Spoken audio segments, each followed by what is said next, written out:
guys? Welcome back to Basement Talk. Today we got SickBoyCole. Super excited to have you on. Yes, sir. Everybody give him a round of applause. Right. We got Kyler, we got Zach. All the boys are back in the house. We're super excited to have you on. You're actually super requested in our DMs. There are some people coming in and out of Zill. They were like, "Hey, you guys got to get SickBoy on." So we're super excited. Even to have some you of our on. employees were like, "Dude, what?" Yeah, you know. No, So, it's cool. You're. it's cool. I just want to say before we get started, I'm proud of you for kind of like what you've been doing with your marketing, your business. Kyler and I, we build brands for a living, and we build personal brands as well for a living. So I know how hard it is to kind of put yourself out there, get the views, get the money, start kind of marketing yourself. Marketing is huge. So when people figure it out, it's big. So I just want to say congratulations on that, and you're doing a very good job. So we're happy to have you in Zill, and let's get right into the show. Where's SickBoy from? What is that? Where's this? Well, I'm from here. I mean, I'm from Orange County, California, you know, born and raised, you know, pretty much been here my whole life. Was in Miami for a little bit. That was a pretty interesting time. And Europe. It was almost like a 6 or 7 month period where I was, you know, traveling. But for the most part, bro, Orange County, California, born and raised. What about the name SickBoy? Dude, I mean, Get sick a lot or what? would it be cooler if I just act like it's, you know, mysterious, and I just say you don't need to know? But no, honestly, Nah, he's gonna say that on Joe Rogan one day. Yeah. Honestly, no, dude. The name it really doesn't mean anything, dude. I saw it when I was like in 8th grade, like maybe 7th grade, and I just stuck with it. I was like, I want to have something that, you know, I don't know if it symbolized me at the time, but I think over time it kind of just became my character. So I don't know. I ran with it. It stuck, and nobody really said anything about it. Still like, got No, it's like Mark the Shark. Well, no. It's Jake like, the Snake. well, no, it's like Zill though. I mean, Yeah. our own marketing company. Like when I picked the name, I don't really think much of it. I just kind of picked it to get something going, and it stuck. Yeah. That's fast. Which is well, and then cool. when I came up with like the whole, you know, like my trading business and like my education company and stuff like that, I was thinking of what I would call it, and it just made the most sense to just go with SickBoyTrades. You know, I was like, just, you know what I mean? And then that's when SickBoy really became more than just like my Instagram handle. It's official. Because it was just SickBoyCole for the longest time. Because, well, you know what? I guess now that I'm thinking about it, it's because my original Instagram, Cool Jafari, got deleted. Like they banned that account, so I could never use Cool Jafari. Wow. So I was like, I got to come up with something better. I don't know. I think I just lost the password. So I got that account taken. But this is when I was like 6th grade, bro. So when I was in like 7th grade, I was obsessed with Instagram too. Like my whole like childhood, kind of like going up from like 10 to, you know, now I was obsessed with Instagram. I always was on my phone. I wasn't playing video games. I was on my phone, like on Instagram, Vine, and like I was on my phone, you know? And I think that's what obviously was a big push for me to get me to where I'm at now, is because I was on my phone and I was very curious on it. And I was like, you know, looking at things, like seeing things, and then, you know, a video like this could have popped up, and the next thing you know, I'm learning about something that I had no idea about. So I think that's like, you know, where it was at. So what part of Orange County were you from? Laguna like Niguel. born and raised? Laguna Niguel. Yeah, Laguna Niguel was where I was originally pretty much like grew up. But I was born in Washington, D.C. Or maybe it was Virginia. I don't know. It was Virginia or Washington, D.C. I have to fact check that. But I was born there. I was like moved here when I was like 2. Awesome. And then, yeah, I mean, from there I was. What about your background? You're Persian, right? Yeah, Persian. Both my parents are Persian. What part of Persia were they? Tehran? So dad's from Tehran, mom's from Shiraz. Okay, cool. That's amazing. Yeah. And what do they think about this kind of crazy path you've gone down? Because we're Armenian, and usually with our family, it's pretty traditional, you know? Yeah. So jewelry business. Yeah. I mean, tire shop. I mean, same kind of, you know how it is. Is it more so college or more so stuff like that? More so stuff like that. I mean, it wasn't kind of the way Kyler and I grew up, but like our tradition, I know Persians, I know Armenians, like our Middle East tradition isn't kind of the paths that we've gone down, especially you know? Yeah, well, I think what I noticed was Persians, like myself, like full Persians, like, because there's like Persian Jews, there's other types of Persians, but like Persians, most of them are like doctors, lawyers, and like they're going down like that kind of route. My dad, you know, he's a lawyer too, and I see a lot of like my other like Arab friends and stuff like that. Their families go down that route where it's like jewelry business, which I think that's cooler. Yeah. I think that stuff is cool. You know what I mean? What like, you know, Vucom, stuff like that. Those types of businesses, I think those are really cool. Yeah, and they can grow insanely big, and it leads you to more of an entrepreneurial path. But to be honest, my family and the way they were was very college, very doctor, lawyer, but that's more so like my aunts and cousins. Like my family, as crazy as it sounds, they were actually very supportive, especially like my dad and my mom. They were pretty supportive about me going down like an entrepreneur path and like being a little bit more risky with the path I'm choosing. But I think that was because my dad had seen that in the game he's in, a lot of the people that are actually successful are entrepreneurs. Like he knew that. Like he was humble enough to be like, yeah, like college isn't for you. If you really want to be successful, you're gonna have to go down, a little bit of a different path. And, pretty much college just wasn't for me. And, I was like, all right, I'm gonna figure something out. You definitely have to have, something to back it up. You can't just, tell your parents, oh, I'm gonna drop out of school. So that's the hard part for a lot of people. That's where like I feel like people and parents in general are like, okay, maybe you do need to go back to school, but it was COVID during that time too. So there wasn't really any school during like the time where I was like really building. Did you go to college at all, or was it straight into business? No, did you? I didn't. Because you were the same year as me, so I know that. Yes, we were the same year. I did actually go to college for 6 months and did online. Was it Saddleback? It's bullshit. Okay, so I was... My parents kind of wanted me to, but you remember, it was our senior year pretty much when everything kind of everything kind of happened.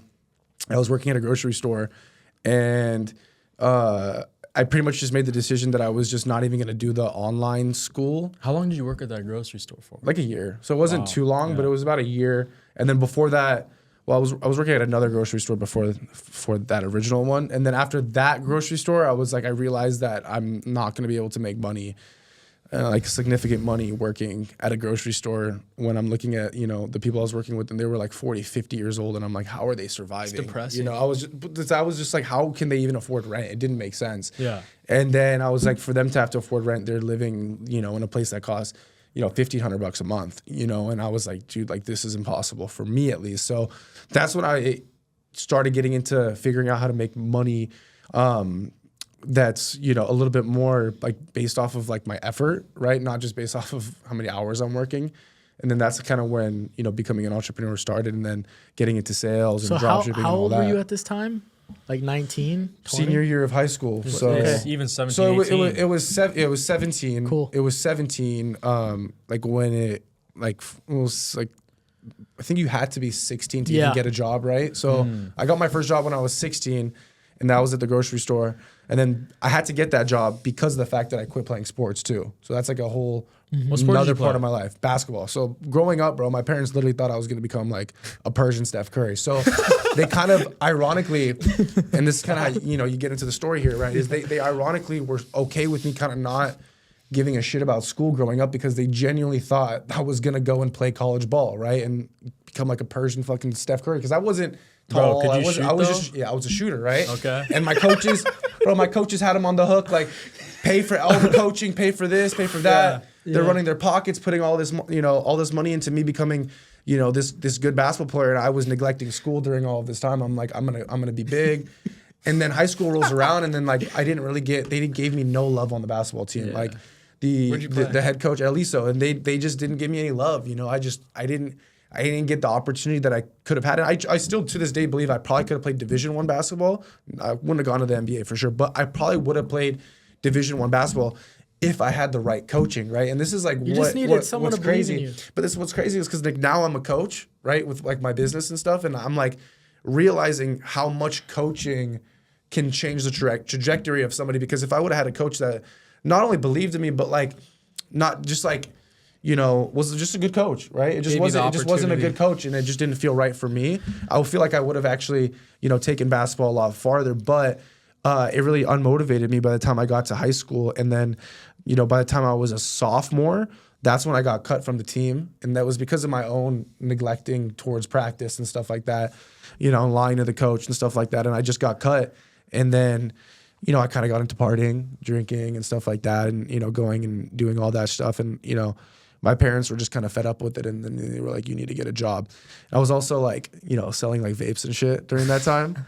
And, you know, because I kind of had like that entrepreneur, like that's what I was gonna ask you. I had that kind of entrepreneur. I kind of did, but like I didn't, and I'm like, because I was even selling Supreme at the time, you know, a little bit before. This is more like freshman year. I was selling Supreme. Us as well, yeah. And like that's kind of what like got me away from basketball, and then got me into fashion a little bit, and then, you know, kind of like, you know, got my love, and like my love for basketball probably did go away for a little bit, because I was like, I'm not getting any minutes playing basketball, so I was just like on my phone looking at like, you know, like Supreme and like all that stuff, you know, what was popping at the time.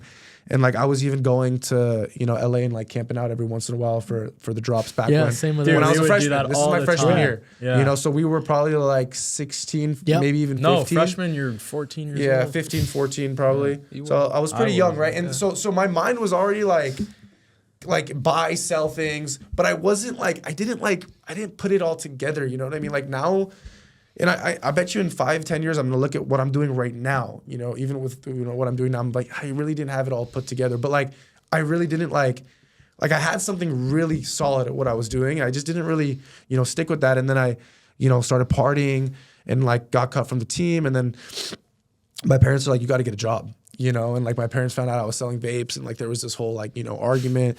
And it was like this like kind of like, you know, classic story, this like middle class kid growing up in a Persian household, just being like a shithead. I started getting tattoos. Like, I don't know. Like I was just being like, you know, I was letting this, you know, what I was seeing on social media, like impact me, like actually, you know what I mean? Like I was literally letting it impact me. Like what you were scrolling and yeah, like I would see somebody with like cool tattoo and I would go and get the fucking tattoo. You know what I mean? How young were you when you got your first tattoo? 16, you know, and you got to be 18 to even go. So I was going behind my mom's back, and like, I would go get like a stick and poke tattoo from a friend.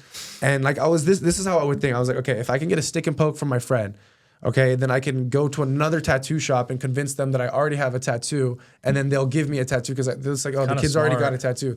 So then once I got my first tattoo, which was like, it was this one right here, which you can't see, it's a knife, I covered it. I was like, okay, once I have this tattoo, I can keep going and getting more.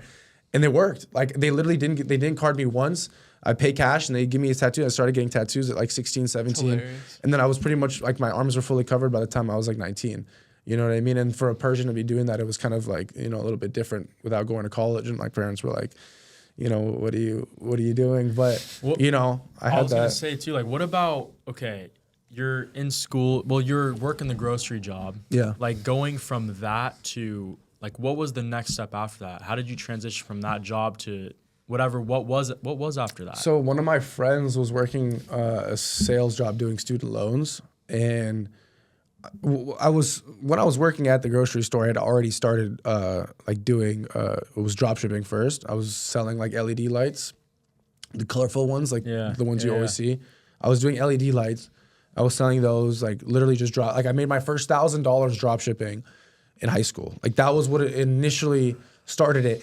And then what got me into stocks was, first, like my dad was already kind of like, you know, kind of like in my ear about it. And I do remember having like a conversation with him like my junior year where, you know, he was like sipping a beer, smoking a cigar, you know, like how, you know, the Arab dads be, Persian dads, whatever. And, you know, he's looking at me, he's like, son, like, you're not going to college. You know, like he knew like I wasn't going to go to college. He's like, you gotta, like, what are you going to do? And I kind of like remember him being like, look into the stock market, like do some research on that, like look into this, like, you know, become like kind of just like pushing me. And I kind of did, I kind of didn't. But, you know, for some reason, dropshipping was like the actual first thing that I like stuck with.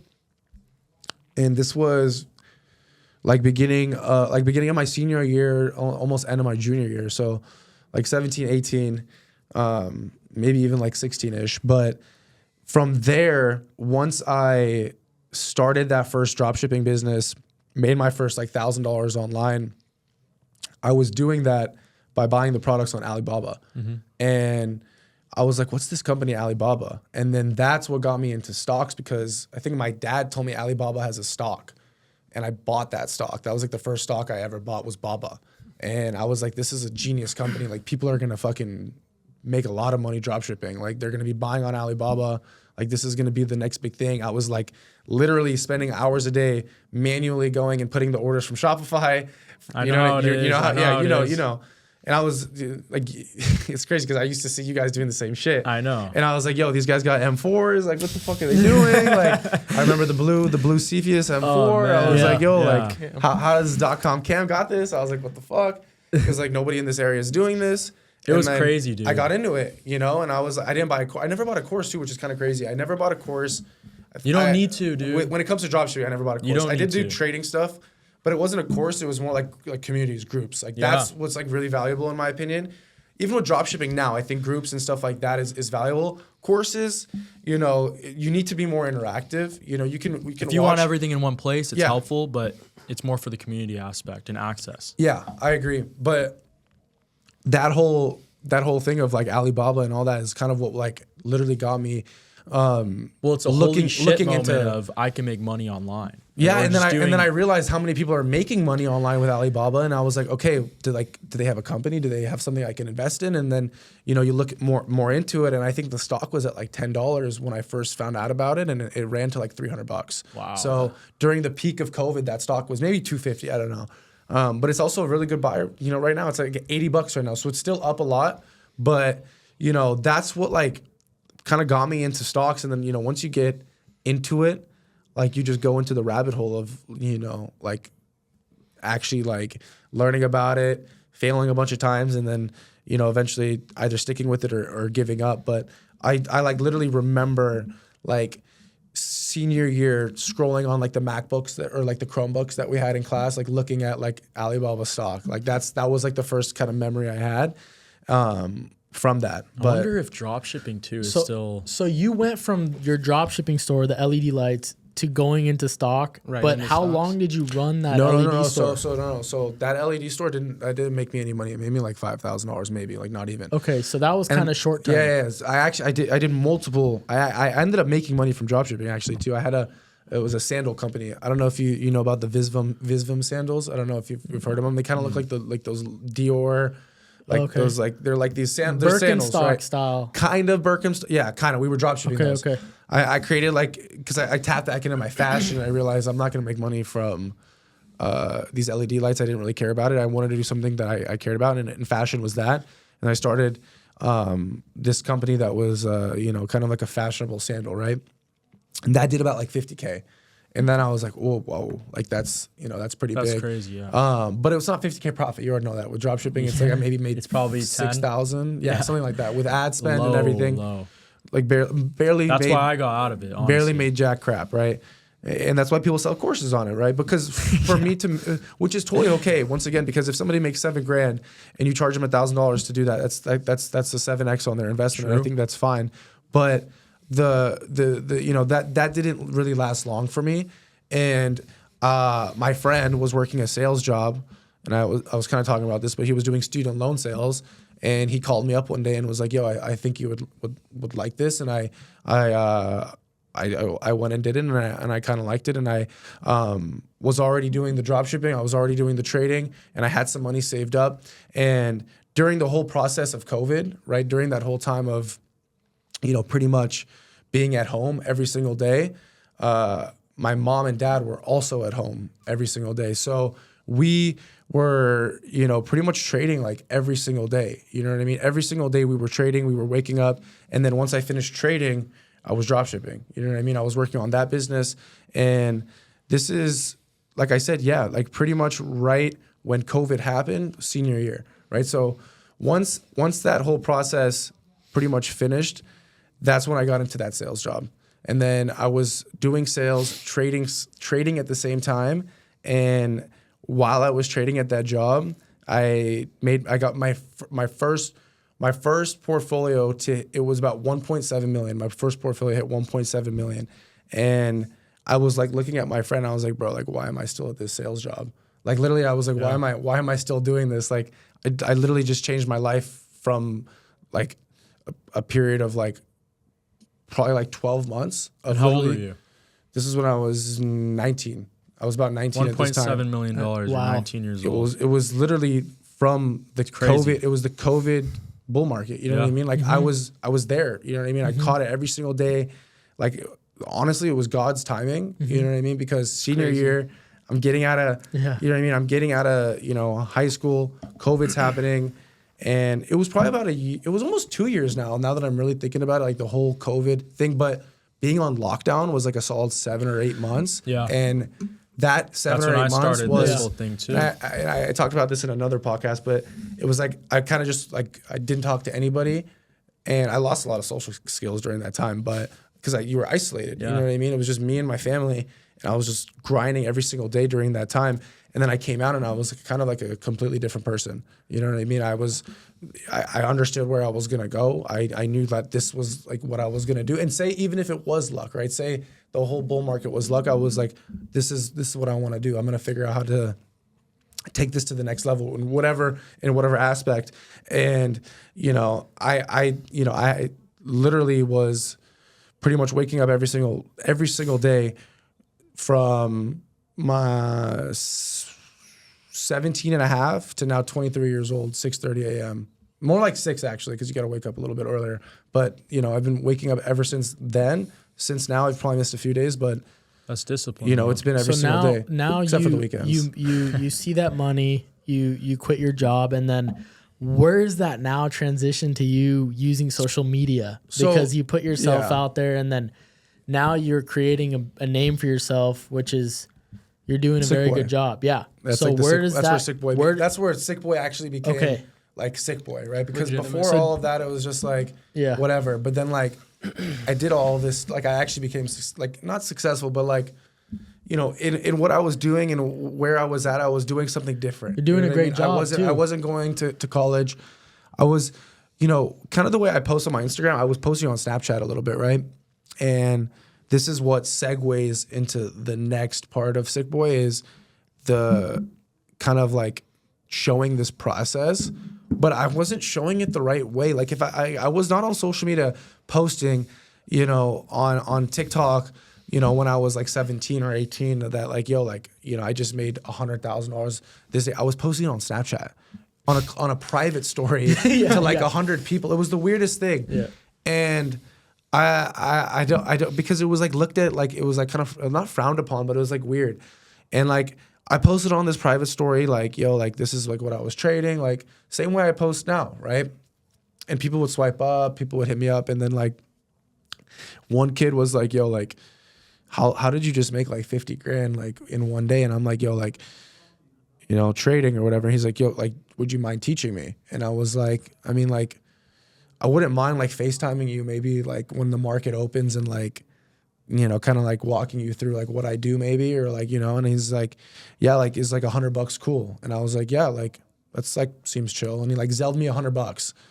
And like that was the first time I ever like had like made money from something that was like not trading. And I was like, like did I just like spawn money out of thin air out of like like what the fuck did I just do? I was like, that's pretty cool. The light bulb turned on. And I did that for like 9 or 8 people where we on would Snapchat. Be on no FaceTime, like a number. Like they had my number. But it was from Snapchat. A group. Yeah.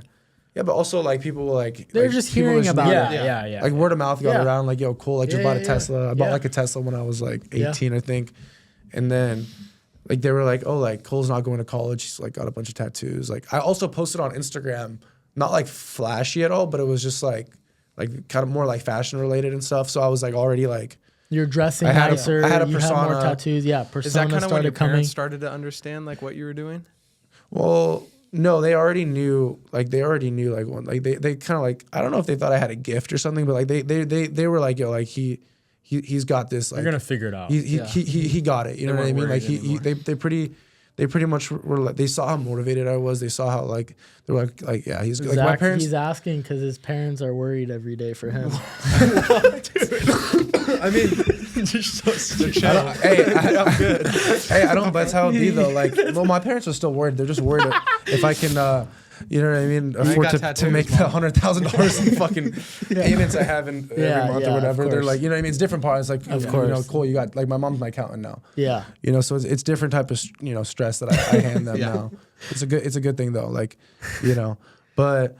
Like when I was buying my Lambo recently, like my mom was there, like fucking, like what the fuck is he doing? Yeah. You know what I mean? It's a $400,000 car. You're 22 years old. Like, you know what I mean? Like, what do you? But it's like, my dad was like, yo, he's done this 4 times now. Like, he knows what he's doing. Every time he's done it, he's continued to make more and more money after he's done it. It's motivation. Like, my dad gets it now. My dad's at the point where like, You know, he's like, yo, I'll give you he wants to give me $1 million. Like, I trust you with $1 million. Go do whatever you want with it because I know you're going to make me money. You know what I mean? Like, has a lot of faith in what I'm doing now, and he really understands. I love that. But moms are, they're moms, right? They're always going to be a little bit. Yeah. But at the end of the day, she's on the same page. You know what I mean? She gets it. But, like, you do have to, like, show them to an extent, like, I'm doing something. I'm putting in the effort towards something. And then, eventually they'll respect it. So that transition now from you getting your Tesla, you get that Zelle, you start kind of mentoring like 9-10 people. Where does it go from then? Did you start thinking about, wow, I can structure something like a SickBoy kind of, I can create a community of people? Not really, no. And that's like the thing is, like, it didn't really click for me until probably like a year after, and maybe I don't know how long. And when did you guys meet? I was just thinking about that before the podcast. Like, what was the first time you met? I don't know if the first time we met was when we did that first podcast. I don't know. Knew each other from Instagram. But we knew each other from social media, and like obviously I knew him because he was like in the game almost before me. Yeah. With drop shipping and like all that, just like being like in the e-com space, right? Because e-com is what I initially wanted to do. Of course. But then I just realized it wasn't really it wasn't where I was. It just wasn't for me, And I eventually maybe will, dabble my hands back into it in like a different way. Mm-hmm. You got to do it more professional. But like the drop, exactly, like more like eventually I want to do like an actual clothing brand, but not like everyone says they want to do a clothing brand. So I don't know if we'll actually do it, but like something that's actually like do it right, quality, like more of like a passion project. But that's like later down the road that I would want to do. But like it just really wasn't for me. The whole drop shipping thing, but I had seen you guys doing it, and that's what kind of was like, whoa, like people in the area too, because there wasn't anybody in like Orange County, like really like it was really, crazy, really doing it. And then I don't know if I reached out to you on Instagram or something, but I definitely think the first time we met was at the podcast, that original podcast. Dude, that was the first time we met, but I think I've known you through social media for you've probably seen like a decent amount.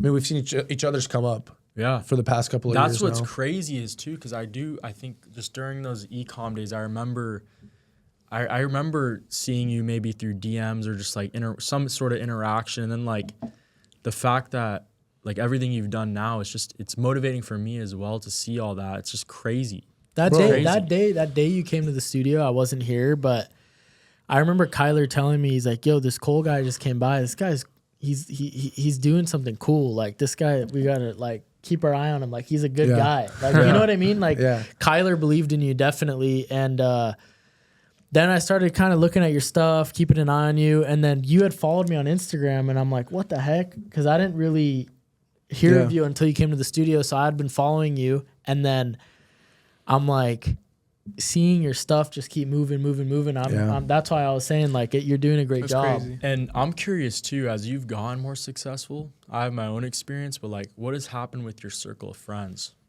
Well, I mean, it's definitely, so my circle of friends, what's really cool about it because of social media, bro, my circle of friends now is like a lot of people that are doing the same stuff as me. When I was in Miami, I was traveling. You saw my boy Gabe. Like that's like my shout out Gabe, dude. That's like my big brother. You know what I mean? I stayed with him.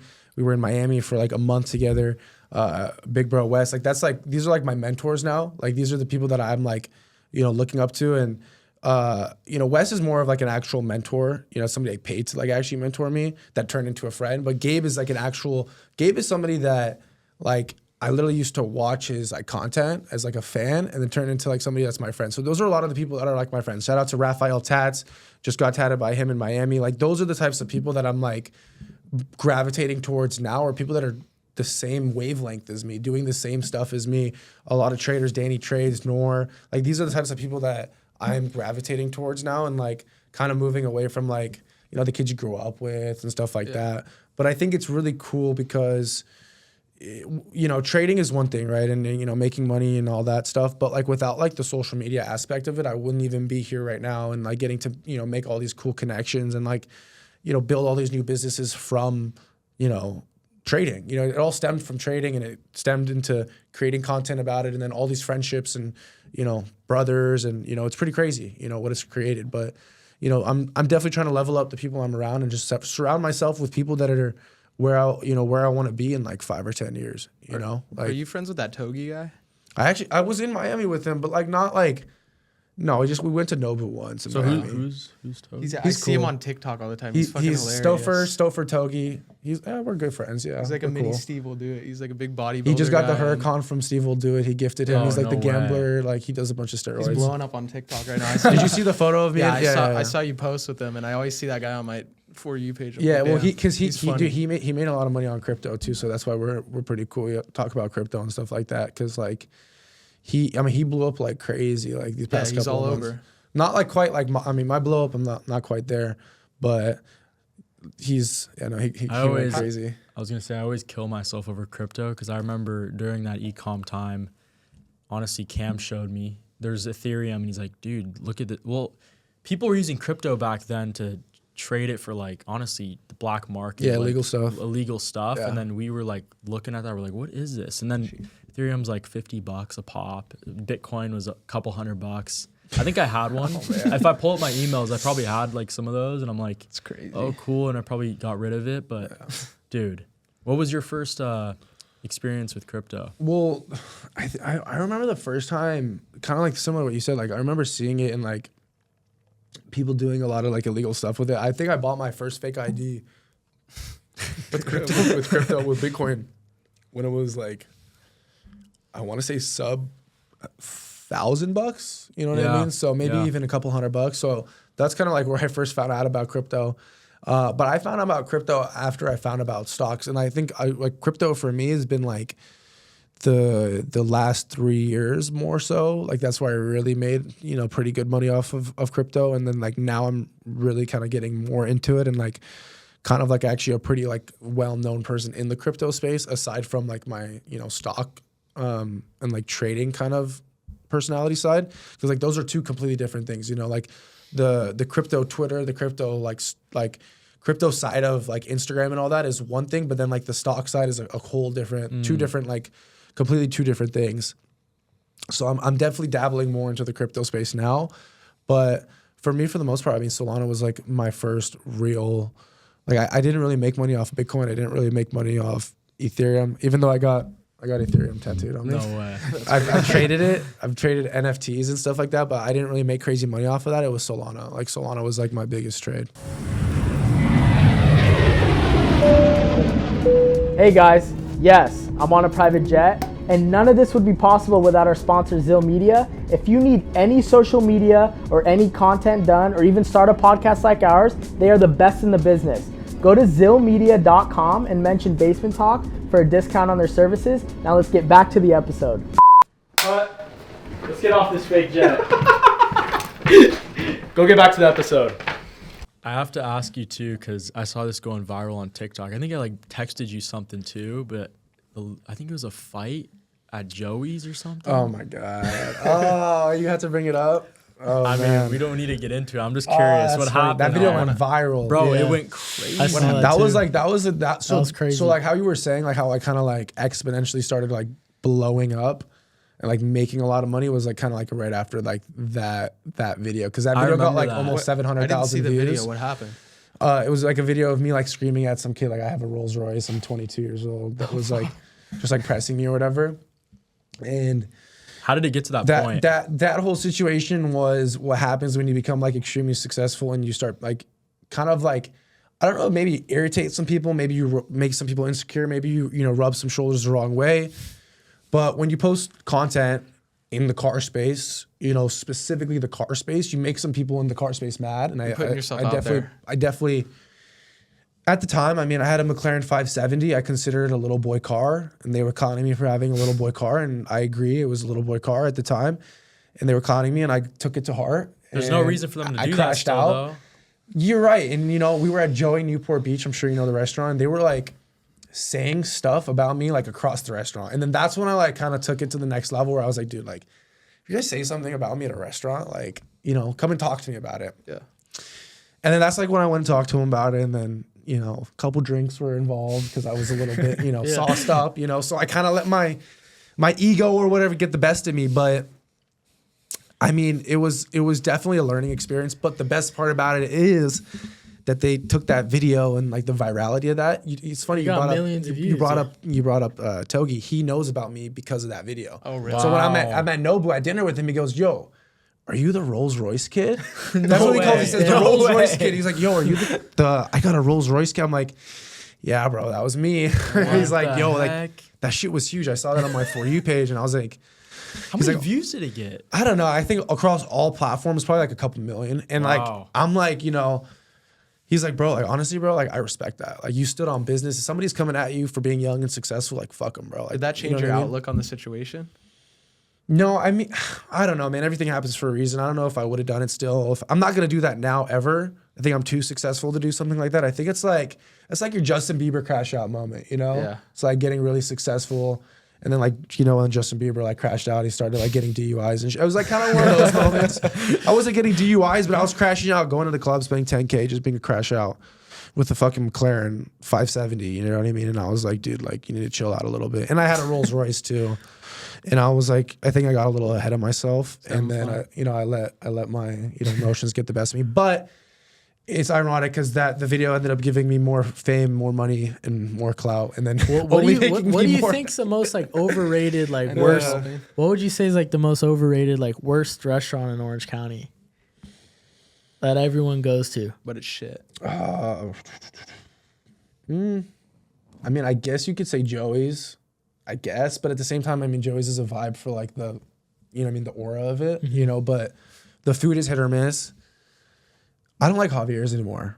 I guess that's my hot take. I don't like Javier's anymore. The Plata or whatever, the Tablita, it's been hurting my stomach.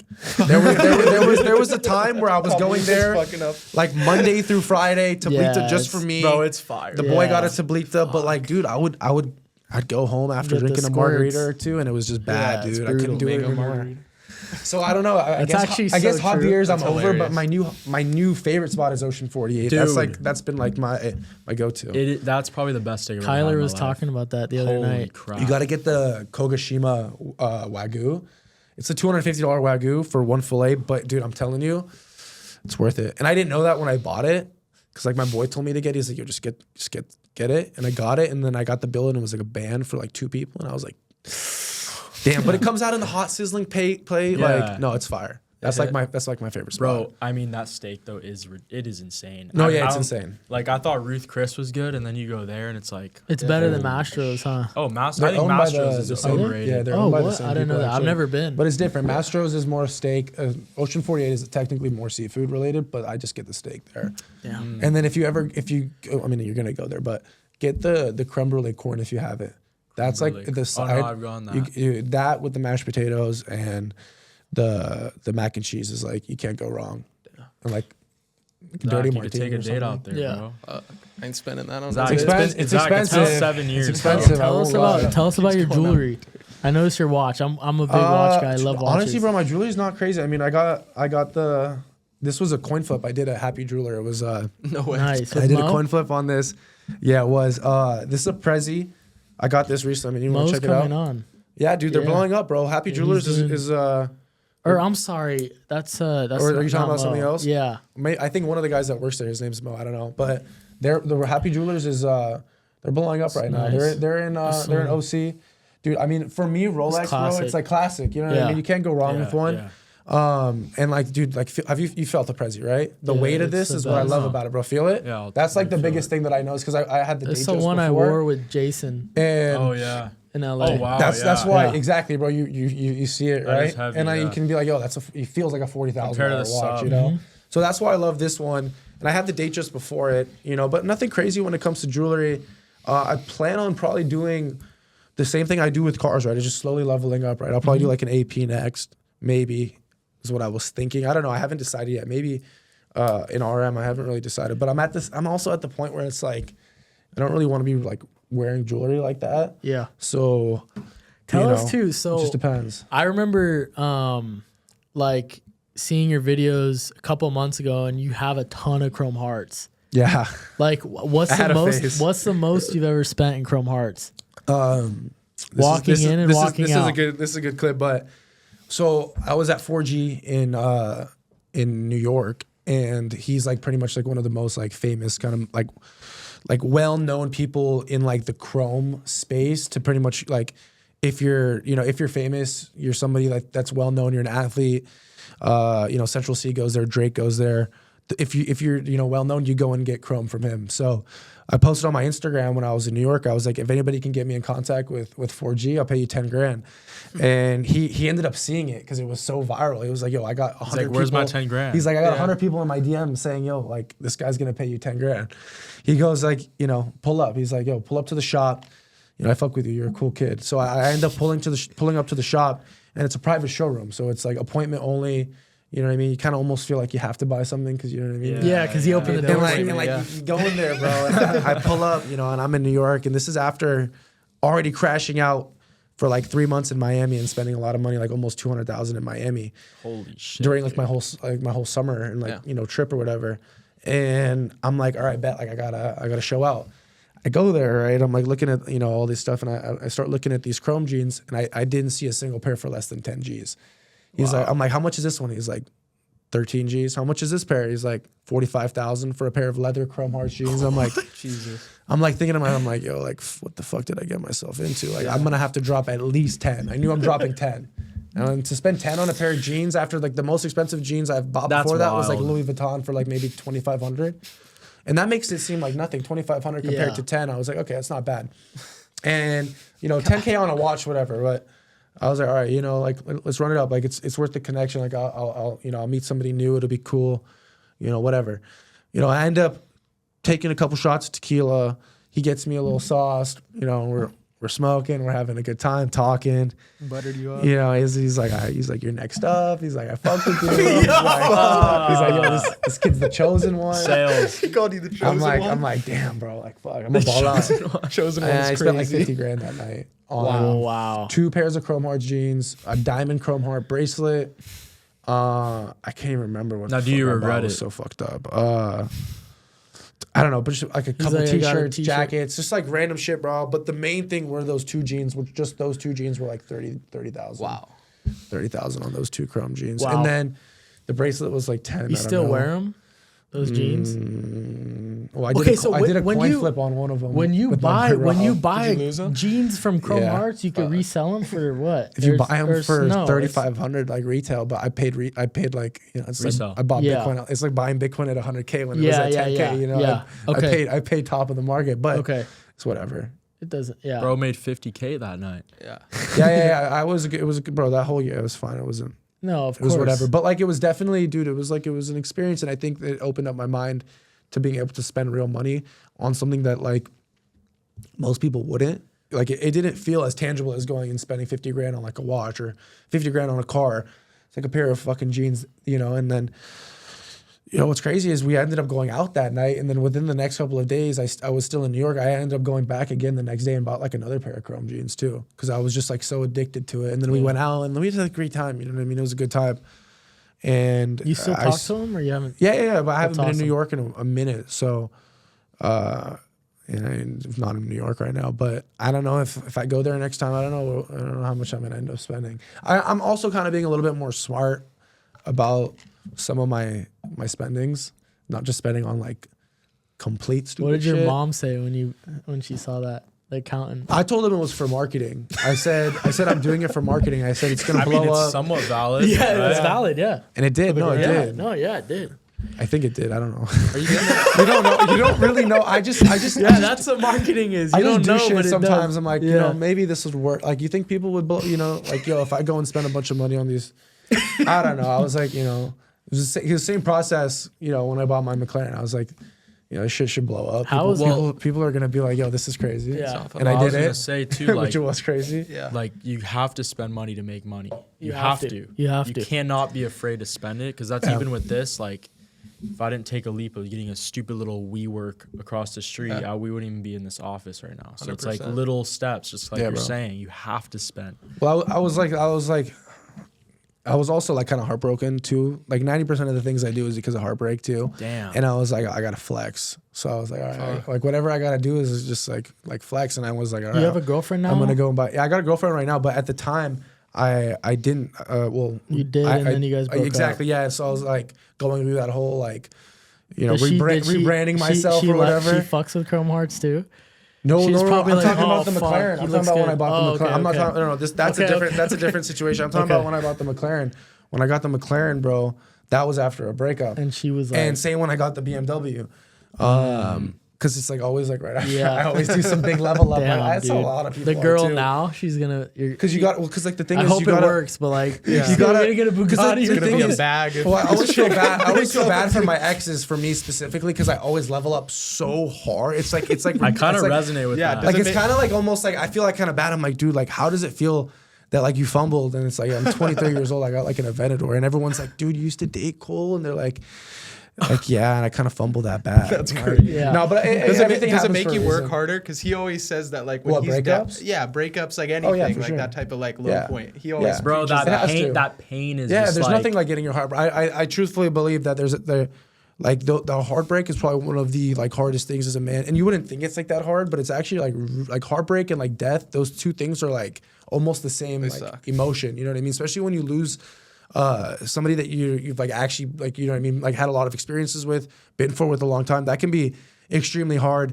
And I was a little toxic, and I took it out by trying to level myself up. I guess that's how I try to deal with it. It's better than and drugs. I started posting on social media, and I don't know, maybe it was to piss off an ex, you know what I mean? So posting like, like look at my Lamborghini, you know what I mean? Whatever. But something subtle. That turned into, what it is now. Yeah. But, do you think you'd do that again? Like the whole like breaking up with a girl and buying a car thing. Oh, that's probably gonna happen for sure. Eventually, it's gonna be like a Cohen Seg, like a Bugatti or something. It's never gonna happen. Cohen Seg. I hope we don't have to clip this. It's never gonna not happen, bro. But it's like. It could be a breakup. It could also be like a friendship that went to shit. It could be anything. No. There could be anything. He buys a Ferrari. No, exactly. The next car you get, bro, some crazy shit. If I see you posting with the car, I'm gonna know you're single. Oh, for sure. And I'm planning on getting something soon. It's an edit of him doing like a roller with some crazy stuff. No, tell the chicks. It's like Andrew Tate theme song. Yeah, dude, it's just him rolling. After that would be We're gonna post this, and every time you get a new car, your DMs are gonna be flooded. Oh man, dude, that'd be hilarious. But at the same time, it could be anything. Like it could also be like somebody just like so. To be honest with you, the reason I bought the Lamborghini, that wasn't because of an ex. McLaren was, the McLaren, BMW, those two, but that. The Lamborghini was about the Joey's guy. So that was a direct at those guys. You know what I mean? That was actually who are those guys? I don't know if we want to give them. You don't have to give them clout. No, but you know who are they are, from like, around here or whatever? Well, I think I've seen them around. I don't know who they are. I mean, I guess this I don't know. So one of the guys that were there is one of the guys that runs South OC Cars and Coffee. Okay. So that's why I was like, damn, like this is South OC Cars and Coffee. This is where I grew up coming. Like you guys are clowning me for like getting my first supercar and like a Rolls-Royce too. It was like, damn, that's kind of like, fuck. Like I want to pull up. My whole dream was to like everybody wants to pull up in the front row of South OC Cars and Coffee at a young age and be like, I got my supercar there. You know what I mean? That's what I wanted to do. And I started doing that with my McLaren, and I don't know, maybe it rubbed them the wrong way, whatever. And a couple of the kids there, it was a group of them. It wasn't just one or two people. It was like 10 or 15 kids. Yeah. And I don't know specifically who like the first one was that like started saying stuff, but they started saying stuff across the restaurant. That turned into the whole Joey situation. And then that's what kind of led me to get to the point where I'm like, okay, it's time to get rid of the McLaren. It's time to get rid of my BMW. It's time to get rid of my fucking Rolls-Royce. I still actually have the McLaren. It's in the shop. But I sold the Rolls-Royce and my BMW, and I was like, I'm going to get a statement car. You know what I mean? Like, I'm not going to let them, whoever, it's not like it mattered, but I was like, I'm not going to let this shit slide. You know what I mean? I was like, I'm going to make a statement. And I went in and said, fuck a Huracan. I'm going to go straight to the Aventador. And I went and got the Aventador. It's a $498,000 fucking car. And I was like, all right, let's run it up.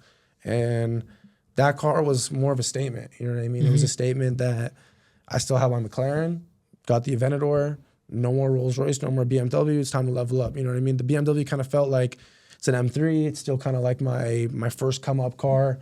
That's like drop shipping days. Yeah, it's like your drop shipping. You get it when you're like 17 years old, whatever. Like get out of here. Sold that. Although it was a CS. It was CS, a little bit nicer, whatever. But sold that piece of shit. Sold my Rolls-Royce. It was an older Rolls-Royce anyways. It wasn't too expensive. It was a little bit more than a couple $100,000. It wasn't anything crazy.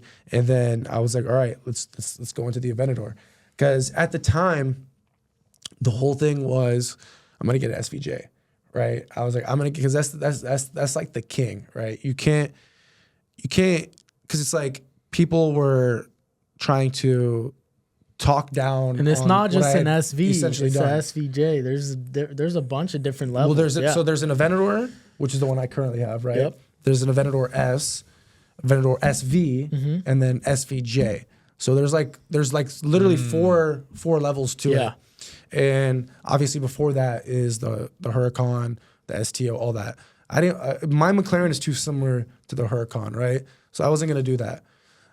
And the whole thing was, another one of those guys in that, that group or whatever was, kind of just counting me for, where I was at in my car career, I guess. Like, you're leveling up in cars, you know what I mean? What car did he have? He had an SVJ, you know what I mean? And he had a cooler car than me. The truth is, he had a cooler car than me. And I was like, all right, I'm going to do what I can to get as close as I can right now to make a statement. And that's exactly what I did.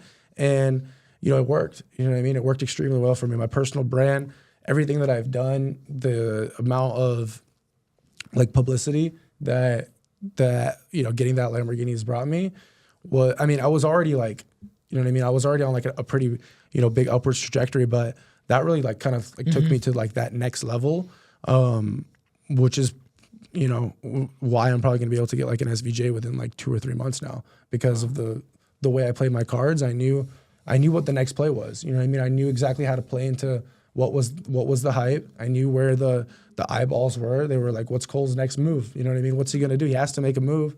You know what I mean? People are saying this, people are saying that. He can't afford this, he can't afford that. I had to, I had to make a statement. And at the time, the SVJs were like 650K, almost like 700K. They've dropped down now. So now I'm like, okay, now I can like, snipe a good one for a good price. And mine was like, about like 375K. So I was like, I'm gonna get the Aventador first, learn kind of how the Aventador platform, drives and understand that. And my McLaren was also in the shop still. So this whole time I still had my McLaren. I'm still paying like almost $3,000 a month for my McLaren. It's been in the shop for almost like 4 months now. And then the plan is to sell the McLaren once that's out of the shop, sell the Aventador, and get the SVJ. That's pretty much what I'm gonna do. And then he's gonna go through a heartbreak. Yeah, facts. I hope not. And the Bugatti I'm comes. kidding. No. I'm kidding. And the Bugatti comes. Have you been back to Cars and Coffee since? Yeah, I pulled up in the Lamb, and it's nobody really says anything. What music are you playing in the car? What music you messing with? It depends. It depends what my mood Swift is. No. It I guess it depends the vibe. I mean, as of late, I've been like listening to like Fuerza Regida, Peso Pluma. I've been listening to some Spanish music. That's hard. What was that new Lil Baby just dropped? Nothing like that. I can even. What do you think of the new Lil Baby? It was all right. I thought it was crazy. Really... Nothing crazy that I was Bro, like. that was the know what best I mean? album of all time. No, I'm kidding. No, it was trash. Shit. No, honestly, I haven't really been too into the music right now. It's been kind of low. I remember that there was this like big popping like time when like Yeet first popped off. That's when I was really rocking with music. But then it's been I've been listening. Actually, what I've been listening to is kind of more like house stuff. Like when I was like in Europe, I would listen to some house stuff like that. Paris or Miami? Ooh, Miami for sure, but. Yeah, why would you compare Paris to that? That's kind of a random. I would say south of France. You lived in both, right? South of France is better. Oh. South of France is in France, which is close to Paris, about like 2-3 hours away. Yeah. I would compare south of France more to Miami. I wouldn't even really compare them, but it would definitely say Miami. Two different things for sure, though. I would compare Paris to New York. Okay, that's a more. Wait, where were you? There's a place where they hold that F1 race. Monaco. Weren't you in Monaco too? How was that? Monaco's really close to south of France as well. Monaco's crazy. So the thing about Monaco, cars are crazy. It's the most dense population of millionaires in the entire world. I think 1 in every 3 people you meet there is a millionaire. Wow. So, you just think about that. The cars, the money, the fashion, the style. Everybody there is like, top of the line. It's like. Yeah, it makes sense why people that are really rich go to there and like Dubai. Like I understand, like you're not gonna be, driving in your nice car and somebody on the side is gonna be like, yo, how'd you get so rich? You know what I mean? Because the next dude is gonna also be in a Bugatti, right? So it's like that's why they live there, is because there's nobody there that's like bugging them. They're around their own on the same level. Their own people. So it's pretty cool, like, to see it and like experience it, and like the pictures and like the videos don't do justice. You know, when you're there and you see it, it's like, whoa, like this is pretty cool. And it's not as big as you would think. Monaco's really small. You know, to put it into perspective, south of France is like LA, like in terms of like on the coast. It's all on the coast too, like Malibu, I guess. And then from south of France, you have, which is like Cannes, you know what I mean, where they do like the Cannes Music Festival, which is where I stayed for like a month too, which is phenomenal. And then from Cannes, you have, I don't know what the one was in the middle, but it was another little city in the south of France. I saw Travis Scott there. Nice. It's called Nice. Mm-hmm. I saw Travis Scott perform in Nice, and Nice is like Saint-Cloud, right? It's about that from you know, Cannes, we're kind of like LA, Malibu areas, and then you come down and then you have Nice, and then all the way down kind of where San Diego is, you know what I mean? That's where you have Monaco. And then a little bit down you have Italy. So they're all just along the coast, and you literally just take either you get like an Airbnb, like not an Airbnb, like an Uber, and then you do like a van or whatever with a bunch of people. Or what's really fun is what we even did was we took the train right along the coast, kind of like how you see it in Saint-Cloud, and we pretty much got to see hit every spot. Everything. all down the coast. I didn't know it's like that. And I didn't know either. I was like, we're going to Monaco. I'm like, we're in the south of France. They're like, yeah, bro, it's a 1 hour train. That's crazy. And I was like, oh shit. So within like 2 hours, we went from south of France to Monaco, stayed there for a couple of days. And then it's crazy is, in one day we went to Monaco, came back to south of France and partied in south of France in the same day.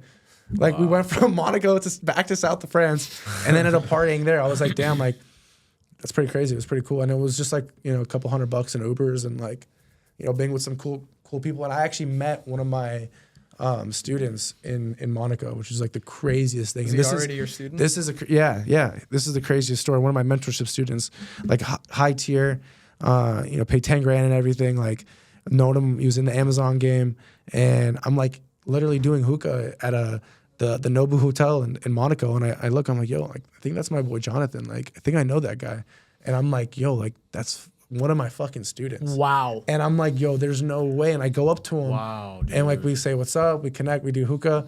And then that's the night that we went back to south of France, partied with him in south of France. He came with us to south of France. He's like, yo, my boys has his birthday party in Greece, in Mykonos. Come with me. I was like, all right, fuck it. Because I was already by myself traveling Europe. I had a couple of friends, but they were leaving at the exact same time. So I was like, all right, my friends are leaving. I'm going to tag along with you. And then I went with him to Greece to his boy's birthday. And then that's why I ended up going to Mykonos for about like a month too. Just because I literally met, like I wasn't planning on, I was going to stay in France. Dude. I just met him. And the shout out my boy Jonathan. And we ended up just going to Greece and having like the time of our lives. We just stayed in Mykonos. We were like riding ATVs, going to like all. Have you guys been to Greece or not? I've never been to Greece. No, Greece, I lived in Europe like, though for 4 years. Where in Europe? In Malaga, in Spain. Okay, dude. And then I was in Spain too. We were in Marbella. We were in Marbella. I lived 40 minutes. We did Marbella, and then what's the other one? What is it? It starts with a B, right? Barcelona. We were in Barcelona. Yeah, Barcelona. Yeah, we did Barcelona. We did those two, and. That was one of like the craziest experiences of my life. Just me and him, and we met some friends, and we were just like pretty much those yachts partying. in Marbella are nuts. Yeah, I mean we were just literally partying on yachts, partying at clubs, going to concerts, and the thing with work during that whole time in Europe, the stock market opens at 3:00 in the afternoon there. Wow. So I was pretty much my routine, and it's horrible. It wasn't a good routine. This is just summer degenerate, you know what I mean, having a good time, but it was pretty much. Wake up around 1:00, you know what I mean? Like pretty hungover almost every day, give or take a few days. You know, go in the sun, you know, maybe like do a couple push-ups, maybe, probably not. And like smoke a joint or something. And no, I'm playing.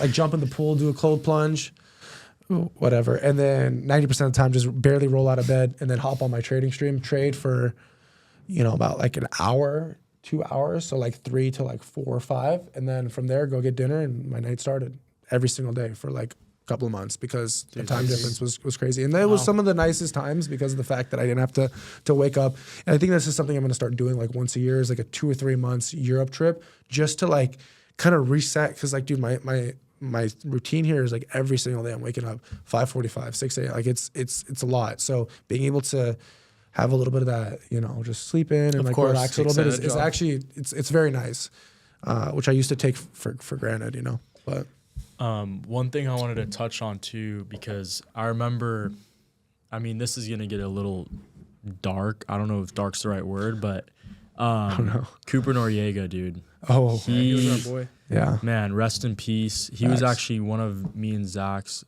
close friends, and I remember a couple of weeks before, I don't know what the timeline exactly was, but he was with you and hanging out with you, and I think he was probably going to get into some of this stuff you talk about. But what was your kind of last, you know, hangouts, or what was your relationship like with him? Well, what we kind of I don't know how we initially became friends, but what kind of like reconnected, you know, our relationship was exactly that, was crypto, because he saw me posting about it. He saw me like, you know, Sucks, like dude. he saw me doing all that.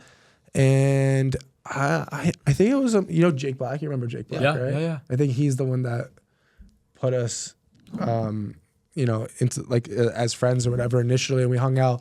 And the whole thing was because I was like into fashion and all that stuff, and he was into fashion. And then the first time we hung out was literally just to like take photos in like Laguna and like smoke a joint or something, you know, like high school shit. And I got a dope photo. I'll show you after. On like my old like film Instagram. It's called Life of SickBoy, of him and like his mom's G-Wagon or something, like picking us up. Maybe we'll put on the. And we went to Laguna, and that was like the first time we ever hung out. But we were just friends as friends, and then followed each other on Instagram, obviously. And then he went on to, you know, go do his thing in LA or whatever. And then, you know, I knew he was going through some shit, because he'd be calling me, dude, and like slurring his words. I'm like, yeah, he's going through, like, he's, you know what I mean? He's on some shit. But I just thought it was weed, to be honest with you. You know what I mean? Like, I just thought it was weed. And then, you know, me and my boy went to Karcher. You know Karcher? Yeah, of like, course. You know Karcher. Yeah, Me and Karcher went to LA, hung out with him. And that was the last time I saw him before he passed. But I think it was Lil Huddy's house or something. It was like a house party, but he was infatuated with trying to learn how to trade and make money in like the stock market. Like he was obsessed with it. He was calling me like at like 3 a.m, like, yo, like show me this. And yeah, bro, I was helping him out. You know what I mean? I was trying to show him like, yo, like, you know, this is what you need to do. Download Robinhood. I think he had like a Robinhood account. And, you know, he was trying to get into it. You know, he was clearly motivated. He wanted to make money from, you know, more than just social media, obviously. But yeah, dude, I mean, rest in peace, Cooper, bro. He was going to go pretty far, dude. He was going to go pretty far, but he was, you know, it's difficult. He was super bright. To get through you. Where was he from? He from Ladera? Grew up Laguna Beach. local. Oh, wow. Me and Zach School with used him. to, we were like, How did he pass? Emerald Bay, His mom used yeah. to pick us up from school in the G-Wagon and Really? shit. Yeah, because Yeah, that was the black with him. one. Yeah. Cole, crazy. It was what's overdose. something too, though, like, Really good guy, though. just to kind of transition, I'm sure there's someone watching this who maybe follows you, maybe doesn't, that's seeing this and is either motivated or not. But what would you say to that person that, because I think there's going to be people who watch this who get really motivated and maybe even become like you one day or as successful and then tell their story. But what would you say to that person right now, or a younger version of yourself? I mean, dude, you got to believe in yourself, you know, like, I don't really want to say that because it sounds like pretty cliche, but like, you got to have like an innate, like understanding of like who you are and like what you want to be and go after it. You know, like that whole SickBoy, like this is like my persona, this is my character. I went after it. You know what I mean?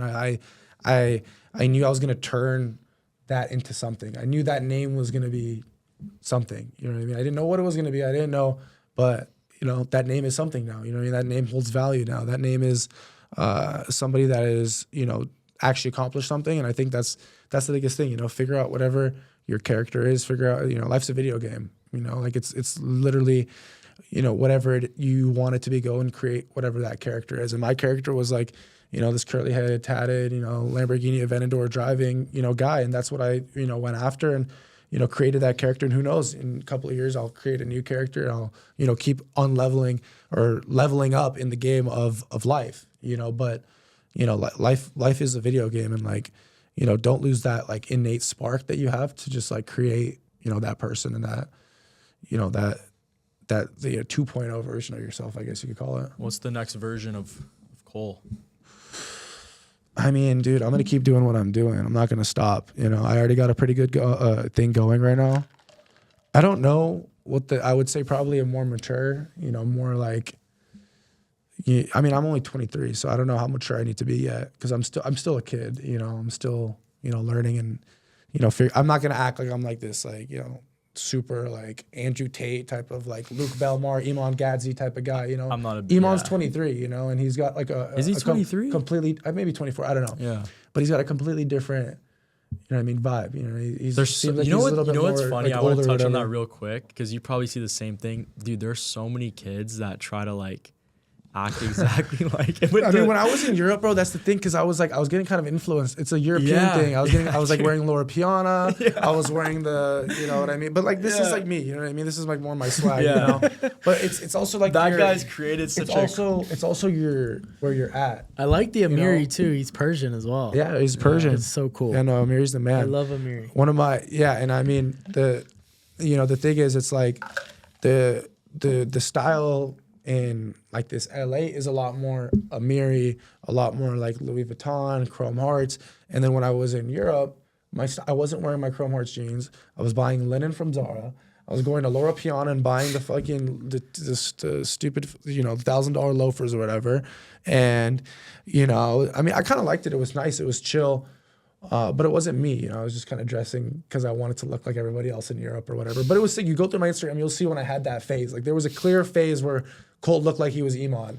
And then I became back into like Trapper, Trapper Yeet. Trapper Cole Yeet. Trapper Yeet. Fucking looking like a scammer or some shit. But like, it's just, I'm also, like I said, a character. I can change, you know what I mean? Like, who knows? Maybe I'm going to shave my head and look like Wes Watson in a year and do a bunch of steroids. Who knows? I could go do a completely different thing, right? There's different, whatever. Would you entertain that? No, but you never know. There's always different, there's always different phases you can go through. I definitely think my next phase though, face tats. Ooh, I don't know. Definitely not. I don't know. Face tats. I got a couple visions though. Like, I have like a vision of like what I'm gonna look like, what I'm gonna be driving. But like, I'm very good at creating a vision. You have to like, one of my mentors told me you have to see something before. You have to see it in your head before you can, like actually have it. And I saw, like, this exact vision was in my head before it happened. So I think you have to have some type of vision, and like, if you don't figure out like what that vision is, like right now I'm looking at myself in 5 years, and it's it's going to be exactly where I want it to be, and you have to figure out, okay, if I'm here right now, what is that person that has what I want? What are they doing? Are they going to the gym? Are they, you know what I mean? Are they making, how much money are they making? Like, they making 6 figures a month. I used to think 10 grand a month was a lot. You know what I mean? Now it's like 10 grand a day. You know what I mean? Like, that's where my head is at. And when I was with Wes Watson, it's 100 grand a day. So that's where my mind is at, and that's what I'm looking at, and that's, where I see, the next 5, 10, probably just 5 years. I don't know about 10 years. Do you think there will ever be a point though where it's enough for you? Yes. What I'm gonna climb up the ladder. You climb up the ladder, and then once you climb up the ladder, like, that's how it works. You know what I mean? For me right now, the ladder I'm climbing, and like the way I measure my success is in cars right now. Like, that's how I'm climbing up the ladder, is going with that. And then after that, I'm gonna start buying probably mansions and like yachts and PJ. Like, that's just how, you know what I mean? You keep leveling it up, and eventually there's gonna be something bigger. But I don't think it ever stops. Like, you're never gonna really be able to, like, there's not gonna be an end goal. No, it's just like, we're gonna keep going, keep pushing. Whatever's next is next, but you're never gonna be able to do it all. And I know that. You know what I mean? If I'm not like on the current trajectory I'm at, I definitely think I'm gonna be doing like some pretty crazy things within like 5, 10, 15, 20 years. But at the same time, that could not happen, and I could fuck up, I could die, you know what I mean? Anything could happen. So that's why I'm also trying to do it as fast as possible. You know what I mean? I'm trying to get through the levels, trying to push myself, keep pushing. And that's kind of like where I see, like the vision right now. Awesome. Well, thank you so much for coming on. Yes, sir. Yeah, come on more. Come on. This was sick, bro. Seriously, this was like my first pod, and I had a blast. You're always welcome. Thank you, bro. I want you to come back on. I don't know when it will be. We'll talk about the new success. It'll be Prestige 3. Yeah. No heartbreaks, okay? Yeah. You gotta get the SVJ for yourself. Yes, work on yourself. Type shit. Let's go. Let's go. Well, thank you so much for coming on. Yeah, we appreciate you. Everybody watching, we hope you guys like this video. Please message us, DM us, let us know who you guys want next. Yeah. Stay tuned every single Monday at 5. We're coming out with new podcasts. We got a bunch of crazy guests lined up. And thank you so much. Everybody follow SickBoyCole. Every single day, this dude is posting crazy stuff. And if you guys want to make money, join your stuff. Yeah, so if you just follow me on Instagram is like the main way you can like pretty much get, most of my stuff and like see what I do. And don't get scammed by these, fake accounts. There's a bunch of them. And don't send them Bitcoin. But SickBoyCole is like my Instagram, like my handle on pretty much anything, and you can follow me there and DM me with any questions. Awesome. Well, thank you for coming on. Yeah, we appreciate you, Zach. bro. Thank you guys. Subscribe. Joey's now, right? Yeah. See you next Monday. Peace.